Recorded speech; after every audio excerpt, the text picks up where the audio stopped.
Welcome to LJIP e-learning session, initiative taken by Lok Jagriti Kendra. I'm Prachi Joshi from Department of Pharmaceutical Technology. In today's video, we'll be learning about restriction enzymes and DNA ligase enzyme. You have already studied what are cloning vectors and what are different cloning vectors, right? Now, here we'll be studying about the enzymes which are involved in this processing. Let's move further. Restriction enzymes. What are restriction enzymes? Restriction enzymes are the molecular scissors. Now, what is the meaning of molecular scissors? They basically act as a scissors. They cut open, they cleave the specific nucleotide sequencing in the desired gene and the vector, so that they can insert the desired gene into the cloning vector and can make multiple copies. So basically they are acting as a tool to manipulate the DNA, to manufacture or to produce or harvest proteins and different kinds of genes. Now, the cut where it is done, it is known as restriction sites or recognition sites. These enzymes recognizes the specific nucleotides sequencing and then cut open. They randomly do not make a cut anywhere in the vector. Correct? Now, why is this enzyme basically in the bacteria? They are present or evolved in the bacteria to protect themselves from the viral attack.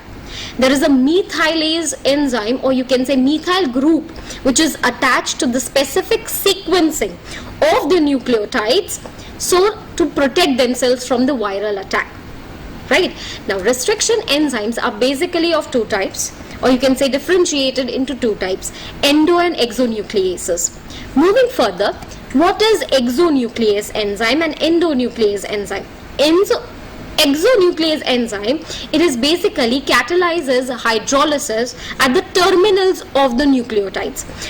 You can see that palindromic sequencing, 5' to 3', 3' to 5'. If there is adenine, guanine, thymine, okay, and cytosine, it is arranged like this: adenine, thymine, guanine, cytosine. It is 3' to 5'. Now what happens is, I am making it in opposite direction, that is 5'. First of all, there is guanine, okay, then thymine I told you, then cytosine, adenine I told you, and the next part was, I told you, cytosine. So in the opposite direction of what is present in the first. This is known as palindromic sequencing. When it is cutting open the terminal of it, then exonuclease plays the role. Now, what is endonuclease? Anything which is inside. Always remember, exo is outside, endo is inside, right? So anything which is happening inside the specific site or sequencing, right? Recognition site or restriction site, in that it is happening, it is known as endonucleases. It cleaves the internal phosphoesterase bonds, correct? Example is E. cori 1, Hind 3, etc. Let's move further. What is this enzyme or nomenclature which is there? Now, there is a Hind 3, we have already seen in the slide further. Now, what is this Hind 3 and everything? Where this nomenclature came from? Now, first of all, H, which is there in the Hind, is the first letter. It is known as genus name. Here, Hind is representing Haemophilus, right? IN is basically the first two letters of the species, and that is influenza. And D is a strain of it. And the 3 indicates the third enzyme which is discovered from the specific organism. Correct? Nomenclature is very easy. The first letter represents what? The genus name. The next 2 represents the name of the species. That is influenza over here, and the D is the strain which is attached to it, and the third one is the 3 in the Roman letters. They are basically indicating how many different types of enzymes in the series it has been producing from the specific organism. Correct?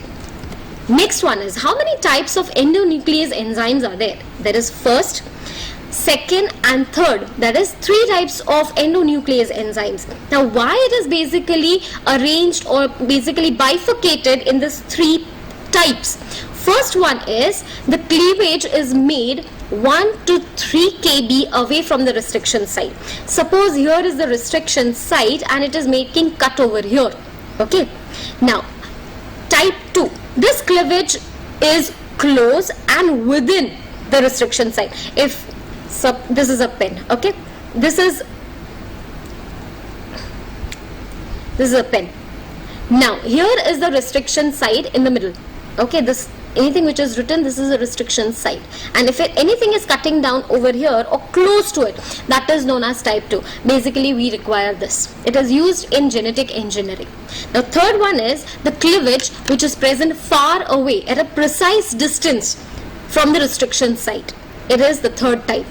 Majority or you can say in a popular way we are using the type 2 one. Next one is restriction enzyme. How it works? Basically it works by cutting down in the middle, or you can say a little away from the palindromic sequencing. This is how you can get the sticky ends. Now if you are cutting any sellotape, okay, you are cutting in a different size and shape of a sellotape, it will have a sticky side to it, so that anything of the interest, this is a gene of interest, suppose, right? If this gene of interest is need to be attached to here, there's something kind of glue should be there. If there is a glue, then and then it will stick over here, okay. Imagine this happening in the middle, okay. So first one is cohesive ends, that is sticky ends. Here there is a sequence 5' to 3', 3' to 5'.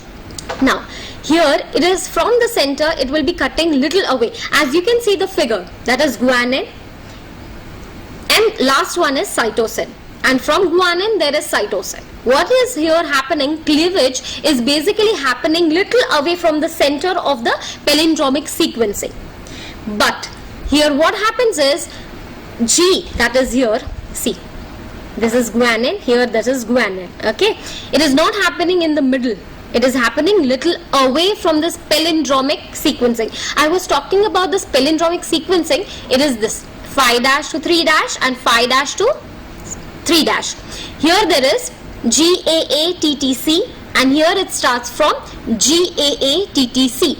Now this E. cori I, that is restriction enzyme E. cori 1, is cleaving or cutting from guanine to again guanine, okay, leaving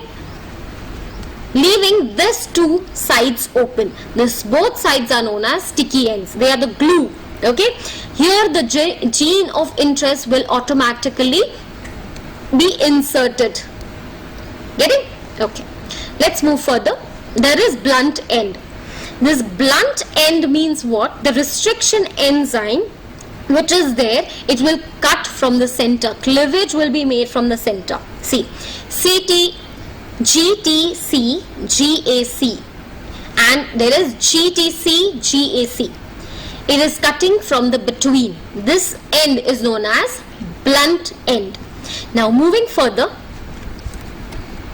these are some of the restriction enzymes, the source of bacteria, from where they are obtained, and the sequencing. Okay, this is the palindromic sequencing from where they are making the cleavage. Here there is GAATTC. From the G it is making the cleavage and not from GAA, and here it is not making the cleavage. It is not having 3 over here and 3 over here. That means it is not cutting from the center. It is cutting from the far away from the palindromic sequencing center. Correct? So here the end result you have to get it directly, that is it will be a sticky end or cohesive end. But here in SMA1 there is CCC. Here in the middle cleavage is made. Here 3 nucleotides and here 3 nucleotides are there. So here the blunt end will be the end result of it. Now next is DNA ligase enzyme. Here the process name is ligation. We have already seen what is ligation. Ligation means binding of the 2 ends. You are sticking this. This is a pen and you are sticking this. And this is known as ligation. It is kind of a DNA ligase acts as a glue. Imagine that. Okay. Now there are 2 types of glue over here. First is E. coli DNA ligase and T4 DNA ligase enzyme. Now what happens is these 2, okay, will form a phosphoesterase bond between the 2. This is gene of interest, okay, and here it will get inserted. This glue will generate the phosphoesterase bond which was already there when it was before it was cut open. Okay, So how it will join together? There should be some chemistry over here. So suppose this is 3' and this is 5'. So this 3' should have hydroxyl group over here that should not be binding with anybody. It should be free.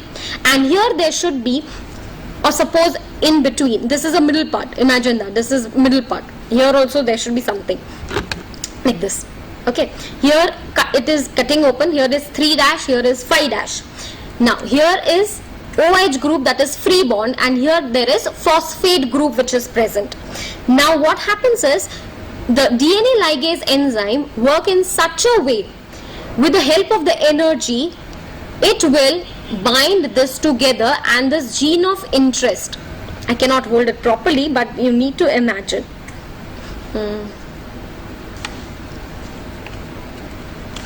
See, now just this gene of interest is inserted into it, correct?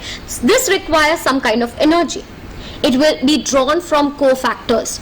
These cofactors are like E. coli DNA ligase enzyme draws the energy from ATP, while T4 DNA ligase draws energy from NAD+, that is nicotinamide adenine diphosphate, dinucleotide.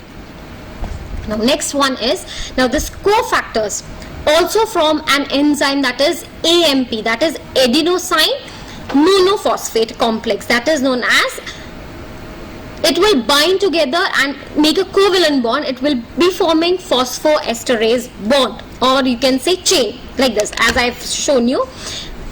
This gene of interest, first it was this, two sides are cut open. First of all it was one. Then what happens is, restriction enzyme is cutting over here, so it will go far apart. After this, the gene of interest, this is cap, suppose this is a gene of interest, it is getting inserted over here. So what happens is, how it is getting inserted, they are forming the covalent bond. How they are forming the covalent bond? 3' will have free OH group, and the 5' will have PO4 group. Now what happens is, they will form a phosphoesterase chain, forming a covalent bond. Getting this? Now there are some questions like definition and short note on restriction enzyme and DNA ligase enzyme. You need to solve it. Thank you. Up till my next video.